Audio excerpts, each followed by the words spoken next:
students, welcome to your tutorial on the 1812 Overture. Now, this song is often for our beginners who have some experience on the staff, but it has some really interesting challenges in terms of its count and its hand movement, moving the hand out of position. So what we're going to do is start by looking at our primary hand position and getting accustomed to which fingers are in charge of which notes before the movement begins. So our left hand, fourth finger is on the top space of the bass clef, which is a G. And now remember, that doesn't mean we put our fourth finger on G and the other fingers dangle off the end of the piano. That is just a clue to where every other finger needs to go. So our fourth finger is on G means our fifth finger is on F, our third finger is on A, our second finger is on B, and our thumb is on C. And that's really important that you keep your hands in that position until we are told to move. All right, now your right hand, second finger is on D. So that means your third finger is on E, your fourth finger is on F, your fifth finger is on G, and that means your right hand thumb is also in charge of middle C, but your hands are going to take turns, so you're going to have to follow the music. As you see, your left hand plays the first middle C, and then your right hand plays the middle C. So your hands have to be nice and curved. Let's go to the big piano. Nice and curved with your seat back and your elbows in front of you so that these thumbs have some room to wiggle. If I'm sitting up all tight, then my thumbs are really, they don't have a lot of leeway, okay? So we really want to be nice posture, have our posture in check. All right, so from here, let's spend just a little time getting comfortable with which finger is in charge of which note. All right, so we're not even looking at the staff, we're just looking at our hands, and then we won't be looking at our hands. So for right now, let's play a high G, right hand, fifth finger. Low G, left hand, fourth finger. D, right hand, second finger. B, left hand, second finger. C, left hand thumb or right hand thumb. E, right hand, third finger. Low G, can't remember what I've already said. Left hand, fourth finger. Low F, left hand, fifth finger. Low A, left hand, third finger. High F, right hand, fourth finger. All right, so you get the idea. Go through your fingers. You can look at them, but you're still, you know how sometimes you do this trick and you say, wiggle that finger, and you can't figure out which one it is until you've wiggled the wrong one? Well, sometimes you could be looking at your hands and say, I know this is the key I want to play, but really need to make the connection of, okay, that's this guy. This guy is in charge of this key, that key is an E. And then when we look on the staff and we see an E, that finger's naturally going to go down. Okay, but it might take a little time when you're looking at the staff to know that that's an E, right? So we have all these layers that we're working on, and that's why we want to break it apart and focus on each one so that you can have one thing to master, and then you add to it. Okay, so spend some time drilling your fingers, drilling your keys with your eyes down, then eyes up. So now I'm not looking at my hands anymore, and I just have to remember which finger's on the high G and the low G and the E and the B and the low F and the high F and the A and the D and the C, other hand, and the B. Okay, so do that for 5 solid minutes to get really, really comfortable, okay? And remember, that's only for a portion of the song. We're also going to be stretching out of this hand position. So let's take a look. All right, now the next thing I want to talk about is the counting. For a beginner song, we don't always introduce this symbol, okay? This symbol is an eighth rest, and this symbol is an eighth note. note all by itself, not linked to another eighth note. So we're going to have to talk a little bit about what that means. So I'm going to get my white. All right, here's my whiteboard, and let's talk a little bit about counting. So we've learned that this is a walk note. It lasts for one beat. This is a pair of eighth notes. Each one equals a half a beat. So together, it's one beat. And we're just going to create a little rhythm here. So I could just count this 1, 2, 3, 4, but that requires us to kind of estimate the lengths of the eighth notes, and it's better to be really precise. So then instead of just counting 1, 2, 3, 4, we're going to go ahead and break each beat into halves because our eighth notes are made up of 2 halves. So that means we're going to count 1 and 2 and 3 and 4 and, right? So when we clap this, it sounds like 1 and 2 and 3 and 4 and. But what if we wanted to have 1 half beat of silence? Then we would, and still have this eighth note play. So then we're going to have to break up this little couple here, okay? And this eighth note has a flag that points a little bit down. And to have an eighth rest, we've learned about quarter rests, we've learned about half rests and whole rests, but to have an eighth rest, it looks something like that. So now this is 1 and 2 and 3 and 4 and. Play for half a beat, rest for half a beat. So now let's look at the rhythm in your song. Your song, hopefully you have your music in front of you. I'll be going back and forth to the music, but for right now I'm going to stay on my whiteboard. Your song starts with an eighth rest, and then there's a pair of eighth notes, and then there's a single, eighth note, and then there's a group of 4 eighth notes. So let's just put our ands, right? 1 of silence, and 2 and 3 and 4 and. So really it's not that complicated. It's just a whole bunch of eighth notes with the first one having a rest. So let's clap that. 1 and 2 and 3 and 4 and shh and 2 and 3 and 4 and. That's it. Let's do it again. 1 and 2 and 3 and 4 and shh and 2 and 3 and 4 and.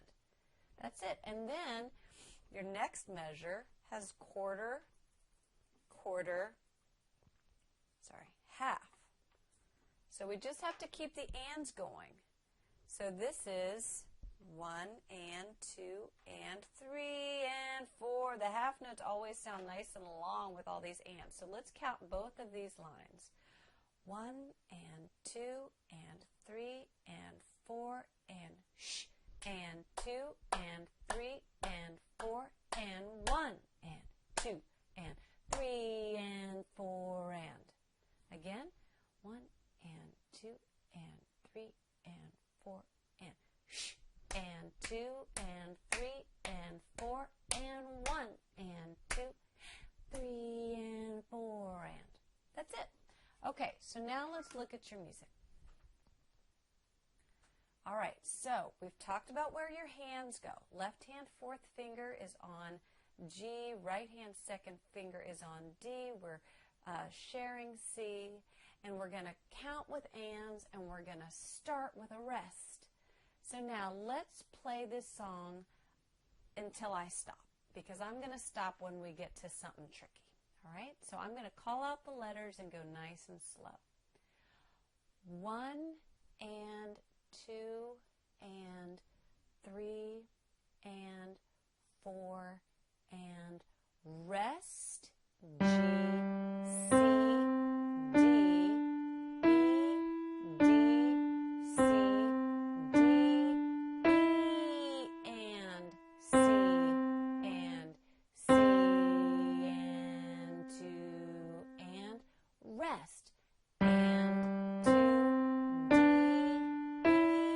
D, C, D, E, and C, and C, and 4, and.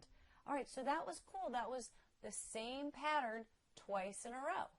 But now let's go to the next line. The rhythm just changes a little bit, not that bad. So we're going to play the first 2 measures of the second line. I'm going to count a full measure first. 1 and 2 and here we go and rest. A, D, E, D, A, G, A, D, E, D, A, D, and 2, and. So it was all eighth notes with a sh eighth at the beginning, and then you held your half note. So let's do all the way from the beginning to there, okay? And then we're going to be doing some shifting. 1 and 2 and 3 and 4 and rest. G, C, D, E, D, C, D, E, and C, and 2, and rest. G, C, D, E, D, C, D, E, and C, and 2, and rest. A, D, E, D, A, G, A, D, and 2, and. All right, now, that is a pretty steady tempo that I'm running. If you're struggling a lot, that probably means you don't know which finger is playing which note. Because I'm calling out the letters. Even if you're struggling with the staff a little bit, like you're not sure which line is E and which line is C, I'm calling out the letters. So if you're struggling, you might want to go back and do a little bit more of that warming up that we talked about, okay?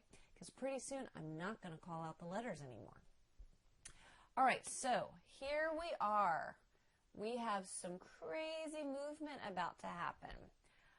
After our rest, your third finger is going to move to G. So your left-hand third finger is the one we're talking about. It's on A. It's going to stretch down to G, but still reach up to grab the C.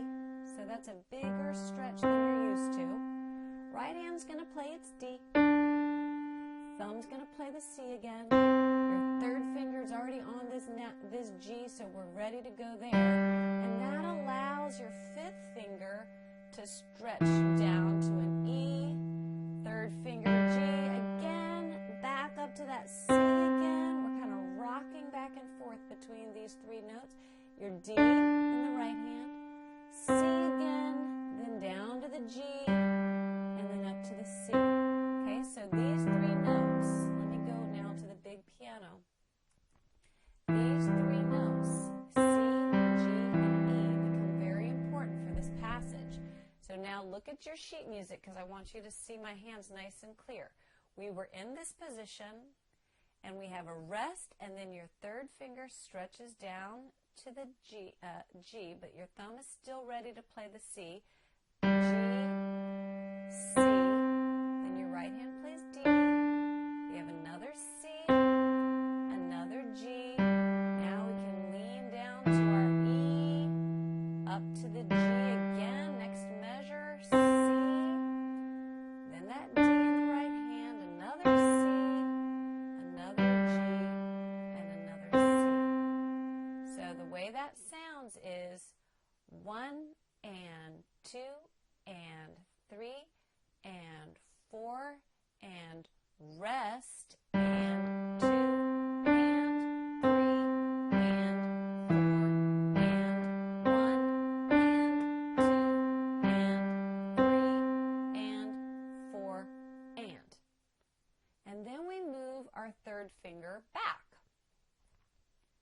to where we started on the A. Your third finger was on an A to begin. So for this measure, we're going to rest and then play the A. Right hand plays D, E, D. Left hand's going to play A, G, A. Let me move my piano out of the way so we can keep moving.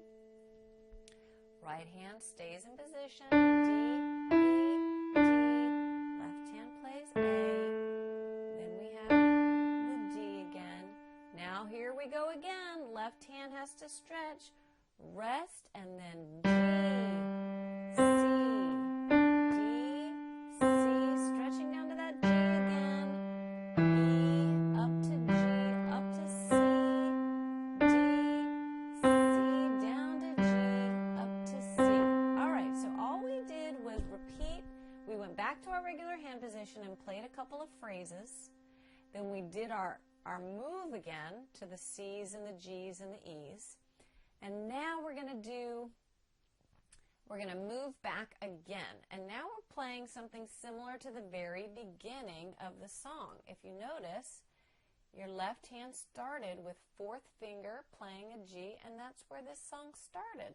So we're actually playing the same figure from the beginning. Rest, G, C, let me get to the pointing, D, E, D, C, D, E, C, C, and we're going to repeat it. Rest, G, C, D, E, D, C, D, E, C, C, for 2. All right? So that's it. We move our third finger down, we move it back. We move our third finger down and play the same figure we played a minute ago. And then we move it back and play what we started with at the beginning. So let's go to the big piano. Follow along in your music. I'm going to play the song all the way through, counting aloud, no letter names. And then I'm going to do the same thing but a little bit faster. And notice when my left hand is playing C or my right hand, you can tell on the music by which clef it's closer to. 1 and 2 and 3 and 4 and 1.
Without quite as much talking from me. 1 and 2 and 3 and 4 and 1.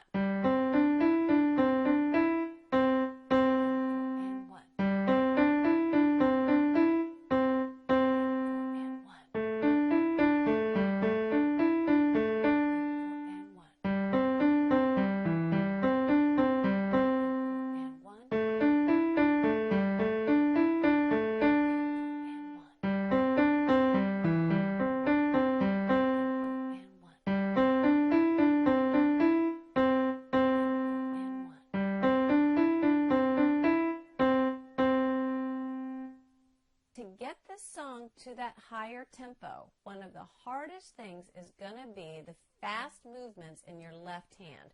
3, 4, 3s, 3, 5, 3s. So I recommend doing a lot of fingering independence work. So keeping your hand where every finger is on the key, and you just play your third finger, and then just play your fourth finger, isolating your fingers even from your wrist, and keeping every finger touching the key helps that to happen. So don't let your don't let your thumb pop up, don't let your pinky pop up. Pull the note towards you, and make sure you're up on your fingertips. If you're just a little bit flat, there's a tension in your hand that you don't want, because you want to be able to use the weight of your finger. And then 3, 4, 3, 3, 4, 3, 3, 4, 3, 4, 3, 4, 3. Then go to that other position. 3, 5, 3, 3, 5, 3, 3, 5. Still really isolating. And then when you're feeling stronger and more independent in those fingers, then you can loosen your wrist and you can use your body a little bit more. 3, 4, 3. I'm kind of leaning in. You can see I lean in to get fast movements in my hand because I'm letting my body weight and even the turn of my wrist and arm help me. There's a little bit of gravity that I'm using to help. So your teacher's going to help you with that. But just notice when your left hand starts to have some limitations, there's technique work that we can do to get you a little bit more speed. All right? So enjoy, work hard, and have fun.